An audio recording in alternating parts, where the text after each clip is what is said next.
Price TV நேயர்களுக்கு உங்களை பற்றி கொஞ்சம் காமிச்சு கொடுக்கலாம் அப்படின்ட்டு நாங்கள் ஆசைப்படுறோம். சிறு பிராயத்தில் ஒரு கடினமான ஒரு சூழ்நிலையில தான் வளர்க்கப்பட்டேன். சின்ன வயசுல எனக்கு 2 தடவை நாய் கடிச்சப்போ கூட எங்கள் அப்பா எங்களுக்கு ஊசி கூட போடல எனக்கு பையனை கர்த்தர் சுகம் தரணும் அப்படின்ற அந்த டிவைன் ஹீலிங்கில் அந்த இதில் வந்து என்னை வளர்த்தாங்க. ஆனால் மோஸ்ட் ஆஃப் த டைம் நான் யெகோவா ரட்சணை சபைக்கு தான் நான் போயிட்டு இருந்தேன். நீங்கள் லோன்லினஸை ஃபீல் பண்ணியிருக்கீங்களா அப்படின்னு கேட்கணும்னு நினச்சி அதை நீங்களே சொல்லிட்டீங்க. எனக்கு உண்மையிலே ஒரு எப்படி சொல்கிறது, ஒரு புத்துணர்ச்சி வந்த மாதிரி இருக்குது. ஏசப்பா தான் இதை வழி நடத்திட்டு இருக்கிறாங்க அப்படின்னு சொல்லிட்டு அந்த லோன்லினஸை நீங்கள் எப்படி மேற்கொண்டு வரீங்க?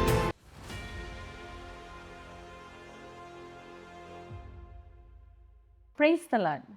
பிரைஸ் டிவி நேயர்கள் உங்கள் எல்லாரையும் இன்னொரு பியாண்ட் த புல்பிட் நிகழ்ச்சி மூலமாக சந்திக்கிறதுல ரொம்ப சந்தோஷம்.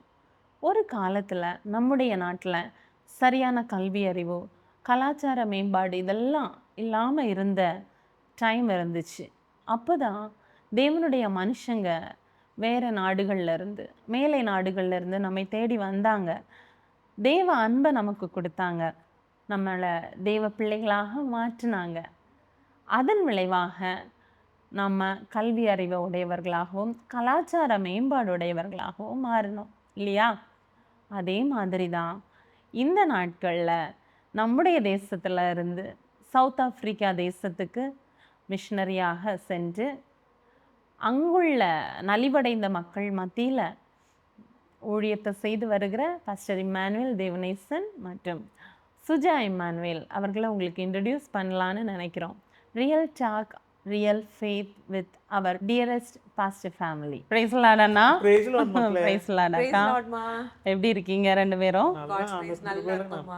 ஓகே, நல்லா இருக்கேன். உன்னை பார்த்து ரொம்ப நாள் ஆச்சு. ஆமா, எத்தனையோ வருஷங்களா ஆச்சு. ஆமா, இப்படி ஒரு சந்தர்ப்பத்தை ஆண்டவர் நமக்கு கொடுத்துருக்காரு தானே? ஆமா, கண்டிப்பா. I think more then 8 years ஆகுதுன்னு நினைக்கிறேன். ஆமா, இருக்கலாம். ரொம்ப சந்தோஷம் உங்களை பார்த்ததுல. எங்களுக்கும் ரொம்ப சந்தோஷம். குட்டியா இருந்த பிள்ளை இன்னைக்கு மலர்ந்து எங்களை எல்லாம் இன்டர்வியூ எடுக்கிறது எங்களுக்கு ரொம்ப சந்தோஷம். ஓகே, நம்ம பிரைஸ் டிவி நேயர்களுக்கு உங்களை பற்றி கொஞ்சம் காமிச்சு கொடுக்கலாம் அப்படின்ட்டு நாங்கள் ஆசைப்படுறோம். உங்களை குறித்தும் உங்கள் ஊழியத்தை குறித்தும் நம்ம கொஞ்ச நேரம் பேசலான்னு நினைக்கிறேன்.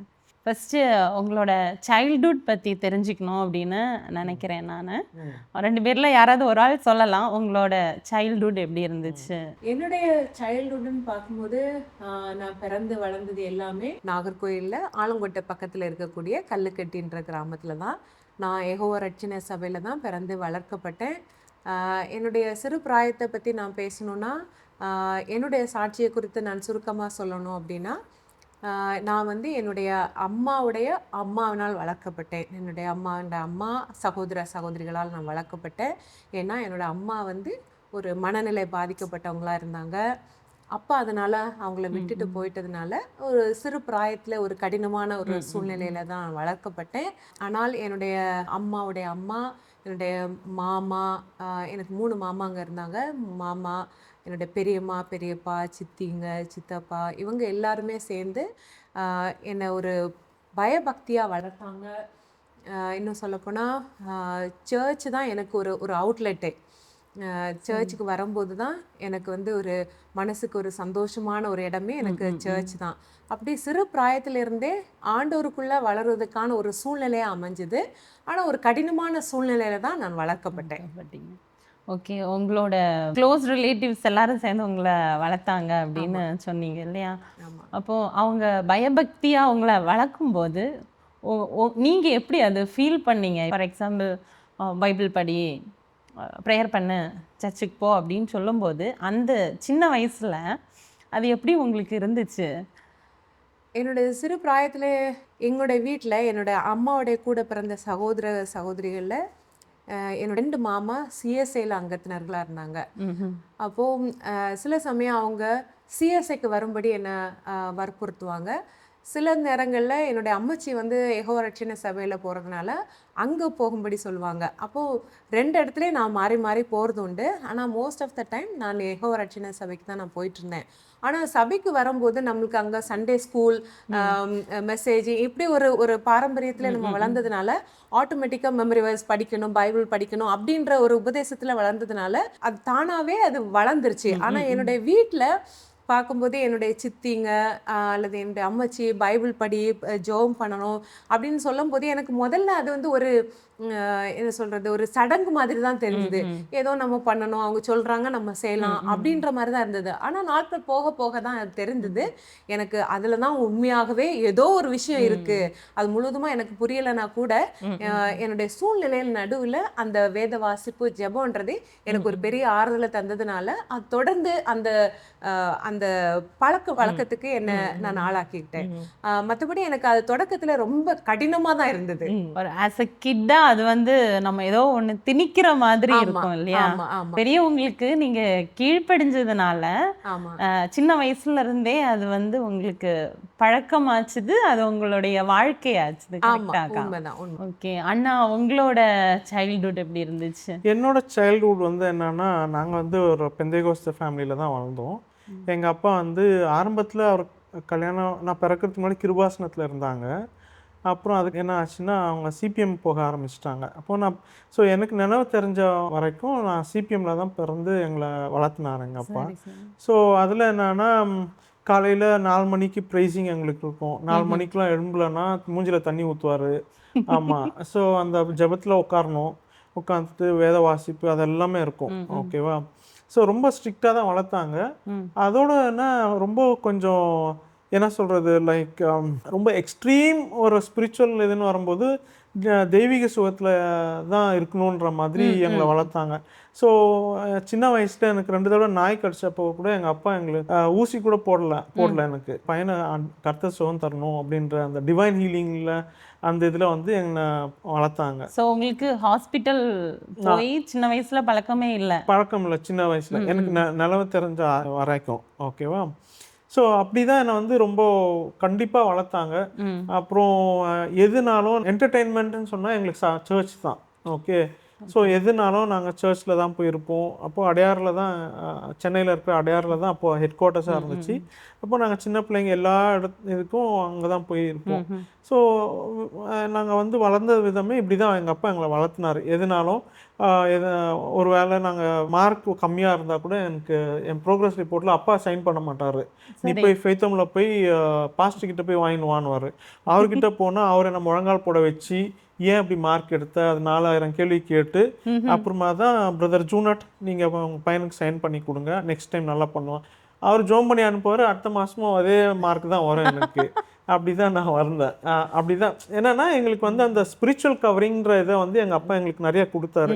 ஸோ அது என்ன ஆச்சுன்னா நான் பிற்காலத்தில் வந்து இப்போ ஒரு பாவம் செய்யணுன்ற ஒரு எண்ணம் வந்தால் கூட இல்லை பாஸ்ட் நம்ம கேட்பாங்க, கர்த்தர் நம்மளை அடிப்பாங்க, அந்த ஒரு தாட்ஸ் எங்களுக்கு அடிக்கடி வந்துட்டு இருந்துச்சு. Okay. So this is how நாங்கள் brought up. ஓகே. அப்போ உங்ககிட்டயும் அதே தான் கேட்குறேன். இப்போ அக்காவுக்கு இருந்ததை விட உங்களுக்கு வந்து ஐ திங்க் அந்த வீட்டில் அந்த ஸ்ட்ரிக்டாக இருந்த விஷயங்கள் வந்து கொஞ்சம் கூட ஜாஸ்தியாக இருந்திருக்கும்னு நினைக்கிறேன். ஆமாம். அப்போ நீங்கள் என்ன ஃபீல் பண்ணியிருக்கீங்க 4 மணிக்கே தண்ணி ஊற்றி எழுப்பும்போது? எனக்கு என்னன்னா உண்மையில சொல்லணும்னா எங்களுக்கு எங்கள் வீட்டில் டிவி இருந்தது கிடையாது, சினிமா பாட்டோ எதுவுமே கிடையாது. எப்போதும் காலையில் ப்ரேசிங் முடித்த உடனே டாடி வந்து பாட்டெல்லாம் போடுவார் கேசட்டில். அந்த காலத்தில் டிடிகே கேசட்டு. அப்போ எங்கள் சர்ச்சில் இருக்கிற பாட்டுங்க அது மட்டும்தான் போடுவாங்க. ஓகேவா?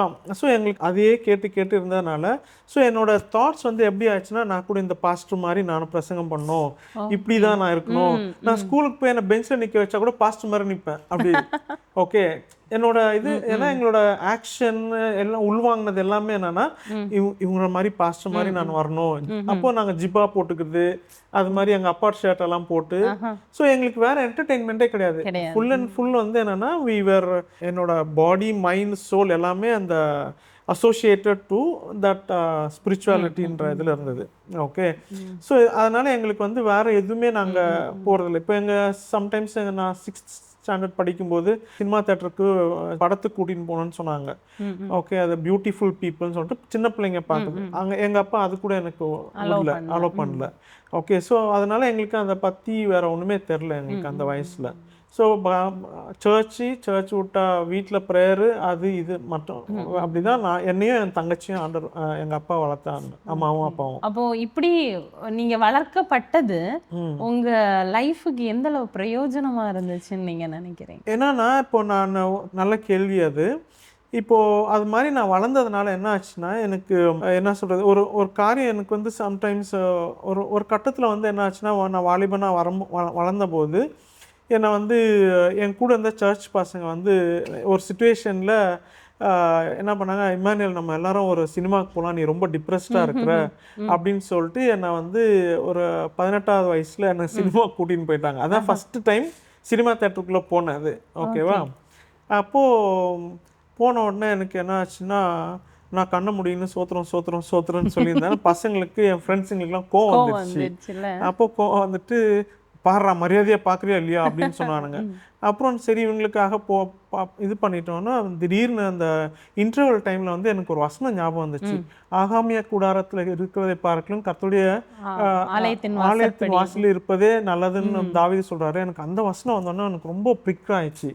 ஸோ அன்னையிலேருந்து நான் சொல்லிட்டேன், ஆண்டவரே இனி நான் இந்த சினிமா தேட்டருக்குள்ளே நான் போக மாட்டேன், என்னை மன்னிச்சிருங்க சுவாமின்னு சொல்லிட்டு நான் வெளியே வந்துட்டோம். ஓகேவா? பட் ஆனால் இதுவும் பார்த்தோம். ஏன்னா இந்த பசங்களை நான் அவங்கள குற்றம் சொல்ல முடியாது. பட் ஆனால் நான் அந்த இதில் போனனால எனக்கு எங்கள் அப்பா சொல்லி கொடுத்தது, ஊழியக்காரங்க எனக்கு சொல்லி கொடுத்தது வந்து அந்த மனசாட்சியை குத்த ஆரம்பிச்சுது வசனங்கள். ஓகேவா? ஸோ அதனால் நான் என்ன ஒரு காரியம் பண்ணாலும் ஐயோ இது கர்த்தருக்கு பிரியமாக இருக்காது, அந்த ஒரு பிக்கிங் பாயிண்ட் எனக்குள்ளே இருந்துச்சு. ஓகேவா? ஸோ அது வந்து என்னை ஒரு வேலியாக பாதுகாத்துச்சு. ஆமாம், கண்டிப்பாக. அதனால தான் இன்றைக்கும் வந்து நம்ம வீடுகள்லையும் சர்ச்சஸ்லையும் சில்ட்ரன் மினிஸ்ட்ரிக்கு அந்தளவு இம்பார்ட்டன்ஸ் கொடுக்குறோம் இல்லையா? அந்த சின்ன வயசில் விதைக்கிற விதைகள் வந்து அவங்களுக்கு எவ்வளோ வயசானாலும் அது கண்டிப்பாக பிரயோஜனமாக இருக்குதுன்னு நான் நினைக்கிறேன். அடுத்து அக்கா கிட்ட கேட்குறேன். அண்ணாவோட வாலிப பிராயத்தில் நடந்த இன்சிடென்ட்ஸ் வந்து அண்ணா சொன்னாங்க. உங்களோட அந்த யங் ஸ்டேஜ் எப்படி இருந்துச்சு? ஓகே, என்னுடைய யங் ஸ்டேஜ்னு பார்க்கும்போது நான் சிறு பிராயம் முதலே கண்டும் கேட்டும் வளர்ந்தது எல்லாமே பயபக்தியாக இருக்கணும், கீழ்ப்படுதலாக இருக்கணும், இந்த மாதிரி பெரியவங்களுக்கு மரியாதை கொடுக்கணும், இப்படி தான் நம்ம வளர்ந்தோம். எங்கள் வீட்லேயும் அவர் சொன்ன மாதிரி பெரிய அளவுக்கு எங்களுக்கு பொழுதுபோக்கு எதுவுமே கிடையாது. ஆனால் நாட்கள் செல்ல நம்ம வாலிப பிராயத்து அந்த டைமில் வரும்போது எனக்குள்ள ஒரு காரியம் புகுந்தது என்னென்னா, இந்த சினிமா பாடல்கள் வந்து என்னை ரொம்ப அதிகமாக தாக்கிச்சு. ஒரு கட்டத்தில் பார்த்திங்கன்னா எனக்கு அந்த சினிமா பாடல் மேலே இருந்த ஆர்வம் எந்த அளவுக்கு ஆயிடுச்சுன்னா, சர்ச்சுக்குள்ளே வந்திருந்தா கூட சினிமா பாட்டை நான் ஹம் பண்ணுவேன். அந்த அளவுக்கு எனக்குள்ள ஒரு இம்பேக்ட் இருந்தது. நான் நினச்சேன் எனக்கு வீட்டில் சூழ்நிலைகள் ரொம்ப கடினமாக இருந்ததுனால இந்த சினிமா பாட்டு சில பாடல்கள் வந்து ரொம்ப இனிமையா இருக்கும். அந்த வேர்ட்ஸ் அந்த வேர்ட்ஸ் அந்த டியூன் வந்து நம்மள ரொம்ப கேப்சர் பண்ற மாதிரி இருக்கும்ல. ஸோ நான் நினைச்சேன் இது நம்மளுக்கு ஒரு ஆஸ்வாசத்தை தரும், ஒரு ஆறுதலை தரும் அப்படின்னு சொல்லி அந்த பாடலுக்குள்ளவே நான் போயிடுவேன். ஸோ இது மாதிரி நான் அந்த பாடலுக்கு ரொம்ப அதிகமாக கேட்டு நான் அதுக்குள்ளேயே உள்ள போனது உண்டு. அப்போ நான் பல தடவை லதாக்கா கிட்ட நான் கூட சொன்னது உண்டு, அக்கா எனக்கு இப்படி ஒரு காரியத்திலேருந்து என்னால் விடுதலை பெற முடியல எனக்கு அப்படின்னு எனக்காக அவங்க அதிகமாக ஜெபிச்சிருக்காங்க. அப்போ இந்த வாலிப பிராயத்தில் இந்த சினிமா பாடல் வந்து என்னை ரொம்ப ஆக்கிரமிச்சிட்டு இருந்த சமயத்தில் தான் எனக்கு இந்த சண்டே கிளாஸ் எனக்கு ரொம்ப உதவியாக இருந்தது. மாத்திரமல்ல நான் பார்த்து வளர்ந்ததெல்லாம் வந்து நம்முடைய ஊழியத்தில் இருந்த பாஸ்டர் அல்லது லதாக்கா மட்டும் இல்லை, எனக்கு ரொம்ப ரோல் மாடலாக இருந்தது என்னுடைய மாமா, மூத்த மாமா சந்திரபாபு மாமா.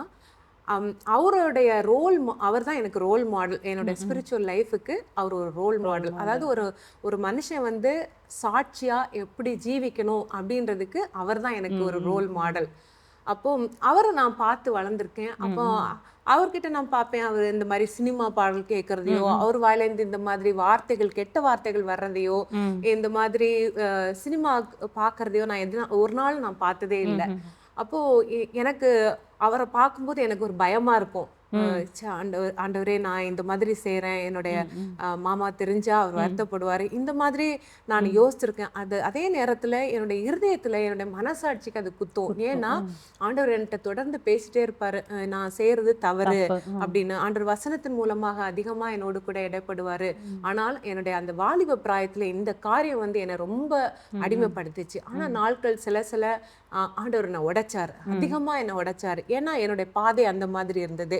வீட்டுல வந்து எனக்கு நொறுக்கப்பட்ட ஒரு சூழ்நிலை நிமித்தமாக ஆண்டவர் என்னை அனுமதித்ததுனால, என்னுடைய தாயார் அவங்களுடைய மனநிலை பாதிக்கப்பட்டதுனால இருந்ததுனால வீட்டுல அனுதினமும் எனக்கு கண்ணீரும் கவலையுமா இருக்கிறதுனால நாட்கள் செல்ல செல்ல நான் பார்த்தேன் இந்த சினிமா பாடல்கள் எனக்கு ஒரு மாயையா தெரிஞ்சுது. அதை உணர ஆரம்பிச்சேன். எனக்கு இதனால எந்த ஒரு ஆறுதலும் கிடைக்கல, எனக்கு ஒரு பிரயோஜனம் உண்டால. அது ஒரு தற்காலிகமா ஏதோ ஒரு சந்தோஷத்தை தருது, அது உண்மைதான். ஆனா எனக்கு உண்மையிலே ஒரு ஆறுதல் இல்ல. இது வந்து எனக்கு வெளியே வர்றதுக்கு, என்னுடைய துக்கத்துல இருந்து வெளியே வர்றதுக்கு இது ஒரு வழி இல்ல அப்படின்றதே நான் நல்லா உணர்ந்து கொண்டேன். மாத்திரமல்ல வாலிப பருவத்துல நமக்கு வரக்கூடிய எல்லா விதமான தாட்ஸ் அது எல்லாமே எனக்கும் இருந்தது. ஆனாலும் கர்த்தர் என்னை விடல. ஒரு பக்கம் என்னுடைய மனதும் மாம்சமும் விரும்பினதை நான் செய்யணும் அப்படின்னு தோணுனா கூட, நான் அறிஞ்ச சத்தியமும் எனக்கு போதிக்கப்பட்டதான காரியங்கள், என்னுடைய அம்மச்சியோட ஜெபம், என்னுடைய மாமாவுடைய அறிவுரைகள், நான் வளர்க்கப்பட்டதான, அதாவது நான் வளர்ந்த சபையில எனக்கு பாஸ்டரும் அக்காவும் சொல்லி, அவங்க தான் என்னுடைய ஸ்பிரிச்சுவல் ஃபாதர் மதர்ன்னு சொல்லுவேன். அவங்க தான் என்னை வாலிபத்துல நடத்தினாங்க. தக்க சமயத்துல எனக்கு ஞானஸ்தானம் எடுக்கிறதுக்கு அவங்க எனக்கு உதவி செய்தாங்க. நான் ரொம்ப நாள் கழிச்சு 1995 தான் நான் ஞானஸ்தானம் எடுத்தேன். அந்த நேரத்தில் கூட நான் அதுக்கு முன்னாடி உலக பிரகாரமான, அதாவது ஒரு நார்மலாக ஒரு கிறிஸ்டியன் கேர்ளாக நான் சர்ச்சுக்கெல்லாம் போகிறது உண்டு. இருந்தாலும் என்னுடைய இருதயத்தில் ஒரு உலக பிரகாரமான ஒரு வாழ்க்கை தான் நான் வாழ்ந்துட்டு இருந்தேன். அப்போல்லாம் நான் நகையெல்லாம் போட்டிருந்தேன். ஆனால் நகை போடுறது தப்புன்னு நான் சொல்ல வரலை. பட் ஆனால் ஆண்டவர் என்னோட பேசும்போது எனக்கு அது மேலே ஒரு வெறுப்பு வந்தது. எனக்கு நீ இது வேண்டாம் அப்படின்னு சொல்லி நானே ஒரு நாள் அது வேண்டாம் அப்படின்னு சொல்லி எடுத்து வச்சுட்டு, உண்மையிலே ஆண்டோடைய கற்பனைக்கு நம்ம கீழ்ப்படிஞ்சு ஞானஸ்தானம் எடுக்கணும் அப்படின்னு சொல்லி நான் ஒரு நாள் ஆண்டவருக்காக என்னுடைய லைஃப்பை நான் கொடுத்தேன். அன்று முதல் உண்மையிலேயே என்னுடைய ஜீவியத்துல இருதயத்தின் ஆழத்துல எவ்வளவு சோதனைகள் கஷ்டங்கள் வந்தாலும் ஆழத்துல ஒரு சமாதானத்தை நான் பார்த்தேன். அதனால அந்த இளம் வயதுல இருந்ததான மாயையான நாட்கள், மாயையான எண்ணங்கள், மாயையான கற்பனைகள் எல்லாமே எனக்கும் வந்ததுண்டு. ஆனால் ஆண்டோடைய வார்த்தைகள் என்னை காப்பாற்றினது. கர்த்தருடைய பாடல்கள் என்னை அதிகமா தொட்டது. வாலிபன் தன் வழியை இதனால் சுத்தம் பண்ணுவான், உமது வசனத்தின்படி தன்னை காத்து கொள்ளுகிறதுனால் தானே என்கிறதான வசனம் என்னை அதிகமா தொட்டது. அந்த வசனம் என்னை அதிகமா பாதுகாத்தது. அது மாதிரி என்னுடைய ஆவிக்குரிய தகப்பன் தாய்மார்கள் மாத்திரமல்ல, என்னுடைய மாமா, என்னுடைய அம்மச்சி, இவங்களுடைய ஜெபங்கள் என்னை அதிகமா பாதுகாத்தது. அதனால நானும் நார்மலான ஒரு உலக வாழ்க்கை தான் எனக்கு உள்ளாக நான் வாழ்ந்து கொண்டிருந்தேன். கர்த்தர் ஏற்ற சமயத்துல என்னை தொட்டார். ரொம்ப சந்தோஷமா இருக்காக்கா உங்களோட இந்த அனுபவத்தை கேட்குறதுக்கு. அதுவும் உங்களோட ஸ்பிரிச்சுவல் ஃபாதர் அண்ட் மதர் வந்து என்னோட அம்மா அப்பா அப்படின்னு நினைக்கிறதுல எனக்கு ரொம்ப சந்தோஷமா இருக்குக்கா. நீங்கள் உங்களோட யங் ஸ்டேஜை பற்றி சொல்லும்போது அநேக வசனங்களும் பாடல்களும் உங்களை தொட்டுச்சு அப்படின்னு சொன்னீங்க. வசனத்துக்கு அந்த ஒரு வசனம் சொன்னீங்க இல்லையா, அந்த வாலிபன் தன் வழியை இதனால் சுத்தம் பண்ணுவான். அதே மாதிரி உங்களை தொட்ட பாடல் பாட முடியுமா? ஏன்னா எனக்கு தெரியும் நீங்கள் நல்லா பாடுவீங்கன்னு தெரியும். உங்கள் நிறைய பாடல்களை நான் கேட்டிருக்கிறேன். அதுவும் எனக்கு ரொம்ப ஃபேவரட் சாங் வந்து நிந்தானம் ஞான் அனுபவிச்சு அந்த பாட்டு நீங்கள் பாடுமா நான் ரொம்ப ரசித்து கேட்டிருக்கேன். இப்போதைக்கு நான் கேட்குறது, அவங்க வாலிப நாட்களில் உங்களை மிகவும் தொட்ட ஒரு பாடலோட 2 வரிகளை பாட முடியுமா? கண்டிப்பாக. பாடல்னு சொல்லும்போது நான் ஏற்கனவே சொன்ன மாதிரி சினிமா பாடல்கள்லேருந்து என்னை வெளியே கொண்டு வந்தது நம்முடைய ஜீவனுள்ள வார்த்தைகள் உள்ளதான பாடல்கள். அந்த நாட்களில் எனக்கு நினைவு தெரிஞ்ச நாள்ல இருந்தே இந்த நம்ம பாடல்களை நான் பாடும்போது அந்த ஒவ்வொரு வார்த்தைகளை நான் உன்னிப்பாக கவனிப்பேன். அதிகமாக நான் மலையாள பாடல்கள் கேட்குறது உண்டு. இன்னும் சொல்லப்போனால் ஏதாவது புதிய கேசட் வந்துச்சுன்னா நான் அக்கா கிட்ட போய் கேட்பேன், லதா அக்காட்ட, அக்கா புதிய கேசட் வந்திருக்கா எனக்கு கொடுங்க கொஞ்சம் அப்படின்னு சொல்லி நாங்கள் கேசட்டுகளை மாத்துறது உண்டு. நான் அவங்க கிட்ட கொடுப்பேன், அவங்க எனக்கு தருவாங்க. அந்த மாதிரி எந்த பாடல்கள் வந்தாலும் அதிகமாக கேட்பேன். விசேஷமாக நிறைய மலையாள பாடல்கள் வந்து எனக்கு ரொம்ப பிடித்தமானது. ஏன்னா அதில் சில வரிகள் வந்து என்னை அதிகமாக தொட்டது உண்டு. விசேஷமாக அந்த நாட்கள்ல நான் போன பாதைகள் அதிகமா கண்ணீரின் நாட்கள். ஒரு உதாரணத்துக்கு ஒரு இன்சிடென்ட் சொல்லணும்னா, திடீர் என்னோட சிறு வயதுல திடீர்னு ஒரு நாள் நான் ஸ்கூல்ல இருக்கும்போதே என்னுடைய அம்மா வந்து கால்ல விலங்கோட ஸ்கூல்ல நிக்கிறாங்க. ம்ஹும். எதுக்குன்னு கேட்டீங்கன்னா, அதாவது என் பிள்ளைகளை எதுக்கு நீங்க கூட்டிட்டு போறீங்க, ம்ஹும். என் பிள்ளைகளை இப்ப வீட்டுக்கு விடுங்க அப்படின்னு சொல்லி எங்க அம்மா வந்து அவ்வளோ கோவத்துல ம். கால்ல விலங்கோட வந்திருக்காங்க. வீட்ல இருந்து ஸ்கூல் வரைக்கும் அந்த விலங்கோட அப்படியே நகர்ந்து நகர்ந்து நகர்ந்து ஸ்கூலுக்கு வந்துட்டாங்க. ம். ஸ்கூல்ல பார்த்தீங்கன்னா எல்லா பிள்ளைகளும் எங்களை ஏளனமா சிரிக்கிறாங்க, பரிகாசம் பரிகாசம் பண்றாங்க. எங்க அம்மாவை பார்த்து ரொம்ப பரிகாசம் பண்றாங்க. அது என்னோட இருதயத்தின் ஆழத்துல ரொம்ப பாதிப்பு. பதிஞ்சிருச்சு. ம், ம். என்னடா இவ்வளவு நம்மளுக்கு கேவலமா இருக்கு. அது ரொம்ப அந்த வயசுல நமக்கு ஆமா, ஒண்ணுமே தெரியாது கண்டிப்பா. இல்லையா? அப்படி இது மாதிரி நாட்கள் செல்ல செல்ல என்னுடைய வயசு வளர்ந்துட்டு எனக்கு வாலிப வயசு வரும்போது கூட அம்மாவினால நான் நிறைய அவமானப்பட்டிருக்கேன், பாதிக்கப்பட்டிருக்கேன். மனசுல ரொம்ப தனிமை உணர்வுக்கு ஆளாயிருக்கேன். அது மாத்திரம் இல்ல, எனக்கு அப்பாவோட அன்பு கிடைக்காத நிமித்தம் அது என்னுடைய இருதயத்துல ஒரு ஆறாத வடுவா இருந்தது. ம். மாத்திரமல்ல, என்னுடைய சொந்தக்காரங்கள்லாம் எவ்வளவுதான் அன்பா என்கிட்ட இருந்தாலும் அவங்க ஒரு சில சமயத்துல என்ன கடினமா ஏதாவது பேசிட்டா, சின்னதா இருந்தா கூட அது எனக்கு ரொம்ப பெருசா தெரியும். ஏன்னா நம்ம அந்த சூழ்நிலை அப்படி இருந்ததுனால எனக்கு அதனால நாள்ல டே இன் டே அவுட் எனக்கு கண்ணீர்ன்றது சகஜமா போயிடுச்சு. அப்போ அந்த நாட்கள்ல நான் அதிகமா பாடுற நிறைய சாங்ஸ் இருந்தது. அதுல ஒன் ஆஃப் த சாங் வந்து நின்னே வெளிச்சவன் உண்மையுள்ளோன் கண்ணின் மணி போலே காத்திடுமே அந்தியம் வரை வழுவாதேயவன் தாங்கி நடத்திடும் பொன் கரத்தால் ஆழலேறும் ஜீவித மறுவில் நீ தளருகையோ இனி சகஜே. இந்த பாடல் வந்து உண்மையிலேயே எனக்காக எழுதப்பட்டது மாதிரி நான் நினச்சிக்கிடுவேன். சிறு வயதில் இந்த பாட்டு நான் பாடும்போது அந்தியம் வரை வழுவாதையவன் தாங்கி நடத்திடும் பொன் கரத்தால், இந்த வார்த்தை என்னை ரொம்ப அதிகமா தொட்டுச்சு, ஆசுவாசப்படுத்துச்சு.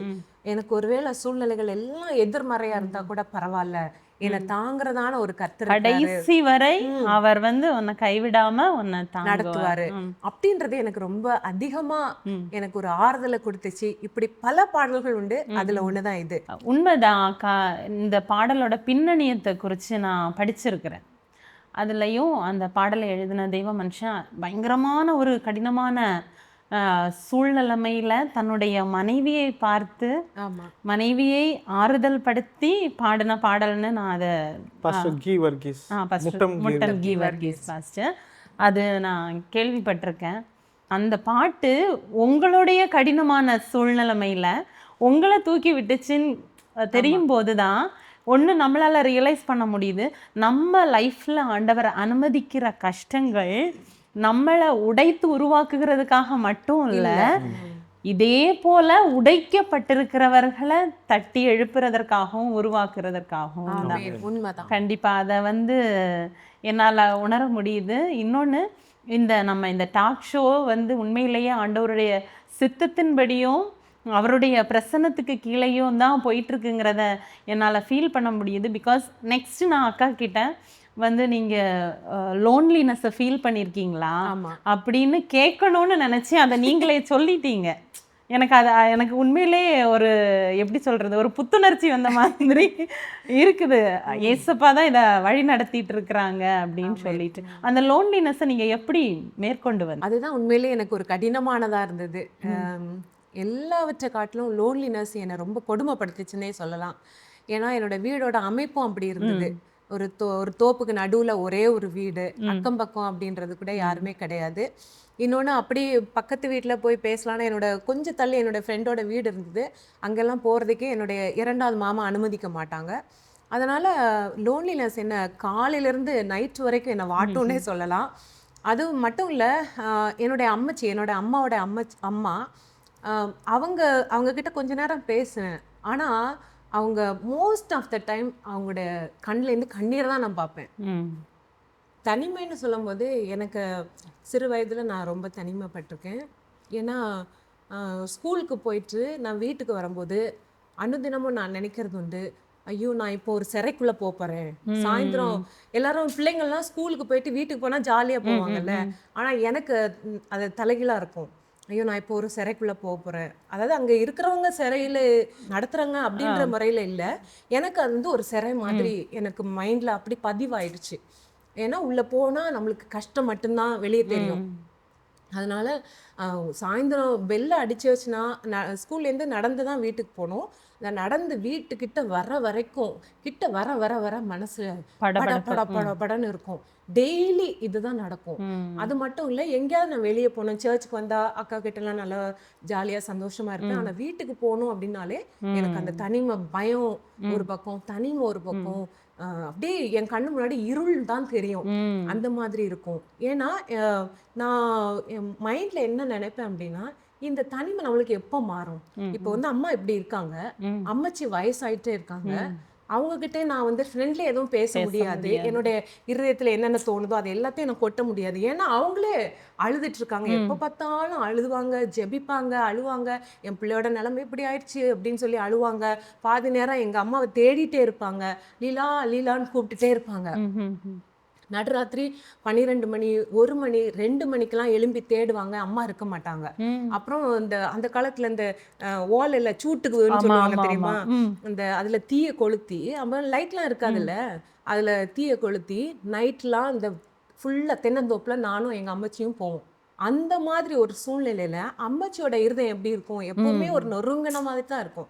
அப்போ அவங்க கிட்டே எனக்கு அதிகமா ஷேர் பண்ண முடியாது. அவங்களுடைய சூழ்நிலை அப்படி இருக்கும். அப்போ எல்லாத்தையும் எனக்குள்ளேயே புழுங்கிட்டே இருப்பேன். அந்த நாட்கள்ல தான் நான் என் தகப்பன் அதிகமாக தேட ஆரம்பிச்சேன். டெய்லி நைட் ஒரு ஸ்டேஜ்ல வரும்போது, நைட்டு தூங்கும்போது, அப்பாவை நாளைக்கு எப்படியாவது நான் பார்த்துடணும், நாளைக்கு. அவ்வளோ மிஸ் பண்ணீங்க அப்பாவை. ஆமா. அதாவது நான் எப்படி காலையில் எழும்பும்போது எப்படி எனக்குள்ள ஒரு கற்பனை உலகத்துக்குள்ள போனேன் கொஞ்ச நாள். எப்படின்னா, நான் காலையில நான் எழும்பும்போது வெளியே வந்து எங்க அப்பா நிக்க போறாரு, நான் திறந்து பார்க்கும்போது எங்க அப்பா அங்க நிப்பாரு, எனக்கு ஒரு சைக்கிள் வாங்கிட்டு வந்திருப்பாரு, இப்படி எல்லாம் எனக்கு உள்ள ஒரு ஒரு தாட். ஓகே, அப்போ அதை வந்து நான் கற்பனை பண்ணி பண்ணி பண்ணி பண்ணி அந்த உலகத்துக்குள்ளே இருந்திருக்கேன். இப்போ கொஞ்ச நாள் நான் என்ன பண்ணுவேன், காலையில் எழும்பின உடனே கதை திறந்து வேகமாக போய் பார்ப்பேன், எங்கள் அப்பா ஒரு வேலை இருந்திருப்பாரு அப்படின்னு. அங்கே போய் பார்த்தா அங்கே யாருமே இருக்க மாட்டாங்க. அப்போ இதை மாதிரி பல நாட்கள் நான் அது வந்து நான் ஒரு மாயையில் இருந்திருக்கேன். அதோடைய ரியாலிட்டிக்கு நான் கடந்து வரும்போது அது என்னை ரொம்ப அழுத்துச்சு. அப்படிதான் நான் ஒரு வாட்டி எங்கள் அப்பாவுக்கு நான் கடிதம் எழுதினேன். அக்கா லதாக்கா தான் எனக்கு அட்ரஸை கஷ்டப்பட்டு எனக்கு வாங்கி கொடுத்து, நான் வந்து எங்கள் அப்பாவுக்கு நான் கடிதம் எழுதினேன். அப்பா, என்ன இருந்தாலும் ரத்த பாசம், ரத்த பந்தம்னு ஒன்று இருக்கு, அது ஒரு நாளும் பொய்யா போகாது இல்லையா? அதனால இந்த கடிதத்தை பார்த்த உடனே நீங்க என்னை தேடி வருவீங்கன்னு நினைக்கிறேன் அப்படின்னு நான் எழுதினேன். அதாவது என்னுடைய தேடல் எப்படி இருந்ததுன்னா, இந்த தனிமையெல்லாம் மாறணும்னா எங்க அப்பா வந்தா சரியாயிரும். ஓகே, ஏன்னா அம்மாவோட நிலைமை எப்படி இருக்கு, அம்மாவுக்கு நிறைய மருத்துவம் பார்க்குறாங்க, போய் ஜெபிக்கிறாங்க, என்னென்னமோ பண்ணி பார்க்குறாங்க, ஒன்றுமே சரியாகலை, மாற்றமே இல்லை. அப்போ எனக்கு ஒரு கட்டத்தில் அம்மாவுக்கு எப்போ ஆண்டவர் சரி பண்ணுறாரோ அப்போ தான் சரி பண்ணுவார், இது நான் அவ்வளோ சீக்கிரம் நடக்கிற விஷயம் இல்லை அப்படின்ற மாதிரி எனக்கு மனதில் தோணிடுச்சு, ஃபிக்ஸ் ஆயிடுச்சு. அது மட்டும் இல்லை, அம்மாச்சிக்கு வயசாகிட்டே இருக்கு. அப்போ கண்டிப்பாக எனக்கு வந்து அப்பா வந்துட்டா எனக்கு காரியங்கள்லாம் சால்வ் ஆயிரும். அப்பாவுக்கு கடிதம் எழுதினேன். கொஞ்ச நாள் கழிச்சு எனக்கு ஒரு என் மாமாக்கு தெரியாம தான் நான் இதை செய்வேன். கர்த்தர் என்ன மன்னிக்கணும், ஆனா என்னுடைய இருதயத்தின் வாஞ்சையினால நான் அதை செய்தேன். ஆமா, செய்தேன். அப்போ எங்க மாமா வந்து ஒரு நாள் வந்து ரொம்ப என்கிட்ட கோவப்பட்டாங்க. நீ எப்படி இந்த காரியத்தை செய்வ, எங்களுக்கு தெரியாம நீ இந்த மாதிரி செய்துட்ட. ஏன்னா என்னுடைய தகப்பனார் அந்த கடிதத்தை பார்த்துட்டு சொல்லிட்டாரு, இப்படி ஒரு குழந்தை எனக்கு கிடையாது, எனக்கு இது என் பிள்ளையே இல்லை அப்படின்னு சொல்லிட்டாரு. அதை வந்து கேள்விப்பட்டு அங்கே இருந்த ஊழியக்காரங்க எங்கள் மாமா கிட்ட சொல்லி அவங்க வந்து என்னை ரொம்ப கடினமாக என்னை பேசினாங்க. மட்டும் இல்லை, எனக்கு இன்னொரு கடிதம் வந்தது என்னுடைய அப்பாவுடைய இன்னொரு தம்பிக்கிட்ட இருந்து. அந்த அந்த கடிதத்தில் என்ன எழுதியிருந்ததுன்னா, நீ அப்பாவுக்கு எழுதினதான கடிதத்தை நான் படித்தோம். உன்னுடைய அப்பா இப்படி அவர் வந்து அதுக்கு உத்தரவு கொடுக்கலனாலும் உன்னுடைய கடிதத்தை படிச்சு நாங்கள்லாம் ரொம்ப அழுதுட்டோம். நான் தொடர்ந்து நீ நீ எனக்கு கடிதம் எழுது, நான் உனக்கு எழுதுறேன்னு சொல்லி என்னுடைய சித்தப்பா அவர் எனக்கு எழுதாரு. அதுவும் எங்க வீட்டுல பார்த்துட்டாங்க. ஸோ அது மொத்தமா என்ன ஸ்டாப் பண்ணிட்டாங்க. அதனால இருந்த நம்பிக்கை முழுவதும் போயிடுச்சு. சரி, இனிமேல் நம்மளுக்கு அப்படி ஒரு காரியம் நம்மளுக்கு நடக்காது. அதையும் நான் அப்படியே விட்டுட்டேன். மனசுக்குள்ள அது ரொம்ப ஏக்கமா பதிவாயிருச்சு. ஸ்டில் அந்த லோன்லினஸ், ஆனா அந்த லோன்லினஸ்க்குள்ளேயே தான் நான் போறேன். அது மாத்திரம் வந்து இல்லை, எனக்கு இந்த லோன்லினஸ் இருக்கும்போது அந்த ஸ்கூல் முடிஞ்சு காலேஜ் டீச்சர் ட்ரைனிங் படிக்கிறேன், காலேஜ் போகிறேன். இந்த பீரியடில் தான் எனக்கு நம்ம வாலிப வயதில் என்னென்ன சோதனைகள் வருமோ அந்த மாதிரி நம்மளுக்கு உரிய சோதனைகள்லாம் எனக்கும் என்னுடைய வாழ்க்கையில் வந்தது. ஆனாலும் கர்த்தர் ஒரு காரியத்தை என்கிட்ட கற்பித்தார். என்னன்னா, என்னுடைய மனசும் மாம்சமும் நான் விரும்பின மாதிரி நான் செய்தா என்னுடைய ஜீவியத்துக்கு அது ஆசீர்வாதமா இருக்காது. எனக்கு ஒருவேளை என்னுடைய வாழ்க்கையை நான் இப்படி அமைச்சுக்கணுன்ற மாதிரி எனக்கு மனசுல உலக பிரகாரமான ஒரு வாஞ்சி வந்து இந்த தனிமையை போக்கணும்னா நான் இப்படி ஜீவிக்கலாம் அப்படின்னு. ஆனா கர்த்தர் என்னை விடலை. தேவ பயத்தை அதிகமா எனக்கு இருதயத்துல கொடுத்தாரு. அதனால எனக்கு இருதயத்துக்குள்ள ஒருவேளை உலக பிரகாரமான ஆசைகள் வந்தா கூட எனக்குள்ள இருந்த தேவ பயம் நடத்திச்சு. ஆண்டவர் கொடுத்ததான ஒரு வசனம் எரேமியா 29:11-12. நீங்கள் எதிர்பார்த்திருக்கும் முடிவை நான் உங்களுக்கு தரும்படிக்கு நான் உங்கள் பேரில் நினைத்திருக்கிற நினைவுகளை அறிவேன். அவைகள் தீமைக்கல்ல, சமாதானத்துக்கு ஏதுவான நினைவுகளை. இந்த வசனம் தான் என்னுடைய தனிமையை போக்கிச்சு. இந்த வசனம் எனக்குள்ள என்ன சொல்லிச்சு அப்படின்னா, அவைகள் தீமைக்கல்ல, சமாதானத்துக்கு ஏதுவான நினைவுகளை. அப்போ என்னுடைய கண்முன் நடக்கிறது தீமை போல தெரியலாம், ஆனா அது சமாதானத்துக்கு. நம்முடைய கண்முன்ன எல்லா காரியங்களும் எனக்கு அது எதிரானதாக இருக்கலாம், ஆனா ஆண்டோட வார்த்தை சொல்லுது சமாதானத்துக்கு ஏதுவான நினைவுகளை. இந்த வார்த்தையை நான் பிடிச்சுக்கிட்டேன், கெட்டியா பிடிச்சுக்கிட்டேன். எனக்குள்ள எவ்வளவு சோதனைகள் வந்தது, பாவ உணர்வுகள் வந்தது, தனிமை உணர்வுகள் வந்தது, என்னை வாட்டி வதச்சுது. ஆனாலும் இந்த வார்த்தையை நான் பிடிச்சுக்கிட்டேன். ஆண்டவரே, நீர் சொல்லியிருக்கிறீர், இதை செய்வீர். அப்போ எனக்குள்ள ஒரு எதிர்காலத்தை குறித்ததான ஒரு நம்பிக்கை வந்தது. எனக்கு லோன்லினஸ் இருந்தாலும் எனக்கு கர்த்தர் வந்து எனக்கு ஒரு பழக்கத்தை கொடுத்திருந்தாரு, டைரி எழுதுற பழக்கம். டெய்லி நான் டைரி எழுதுவேன். சாயந்தரம் ஆன உடனே ஸ்கூல்லாம் முடிச்சு காலேஜ் போகும்போது கூட என்னுடைய தூங்குறதுக்கு முன்னாடி கொஞ்ச நேரம் ஆண்டவர் அன்னைக்கு என்ன கூட என்ன வசனம் பேசியிருக்காரு அதை எடுத்து நான் எழுதிட்டு கடைசியா நான் ஒரு ஜெபத்தை எழுதுவேன் அந்த டைரியில. அதுல வந்து நான் வந்து ஆண்டவரை பார்த்து பேசுற மாதிரியே எழுதுவேன். அப்பா, நான் இன்னைக்கு இந்த காரியத்தை நான் கோத்ரூ பண்றேன், இதுதான் என் லைஃப்ல போயிட்டு இருக்கு அப்படின்னு சொல்லி நான் என்ன நினைக்கிறனோ, அது தப்போ சரியோ எதுனாலும் சரி, நான் அதை அப்படியே எழுதுறது எனக்கு வழக்கம். அந்த எழுதும் போது எனக்குள்ள அந்த எழுதி முடிக்கும் போது எனக்குள்ள ஒரு உணர்வு உண்டாகும். என்னன்னா, நான் எனக்குள்ள இருக்க எல்லாத்தையும் கொட்டிட்டேன், அன்னைக்குள்ள பாரத்தை நான் கொட்டிட்டேன், அதனால அன்னைக்கு நான் ஃப்ரீயா இருக்க போறேன் அப்படின்றது. தூங்கும்போது ஆண்டவர்கிட்ட நான் எல்லாத்தையும் சொல்லிட்டேன் அப்படின்ற ஒரு உணர்வோட நான் தூங்குறதுனால அனுதினமும் என்னை தனிமை வாட்டி வதச்சாலும் கர்த்தர் என்ன அனுதினமும் இப்படிப்பட்டதான காரியத்தின் மூலமாக ஆண்டோட வார்த்தையினால என்னை தேற்றினார். அது என்ன நாளுக்கு நாள் என்னை நகர்த்தி கொண்டு போயிட்டே இருந்தது. அந்த மனசுல இருக்க பாரத்தை டெய்லி அவர்கிட்ட இறக்கி வைக்கிறது, முடிச்சிடுறது. அன்னாள் வந்து தேவனுடைய சமூகத்துல அந்த பாரத்தை எல்லாம் ஊற்றினாள். அப்படின்னா ஐஸ் கியூப்ஸ் மாதிரி கட்டியா இருந்த பாரத்தை அவர் சமூகத்துல வந்தோன்னா அப்படியே மெல்ட் பண்ணி ஊத்திட்டாங்க. அந்த ஐஸ் கியூபா இருக்கிறது ஒன்ஸ் மெல்ட் ஆகி நம்ம தரையில விட்டுட்டோம் அப்படின்னா அது திரும்ப என்ன செய்யாது, திரும்ப இன்னொரு ஐஸ் கியூபா மாறுறதுக்கு வாய்ப்பே இல்லை. அதே மாதிரி தான் டெய்லி உங்களுக்குள்ள இருந்த பாரத்தையும் கஷ்டத்தையும் நீங்க ஆண்டவருடைய சமூகத்துல கொட்டிட்டு நிம்மதியா தூங்க. நீங்க இப்படிதான் நீங்க அந்த லோன்லினஸ் கடந்து வந்து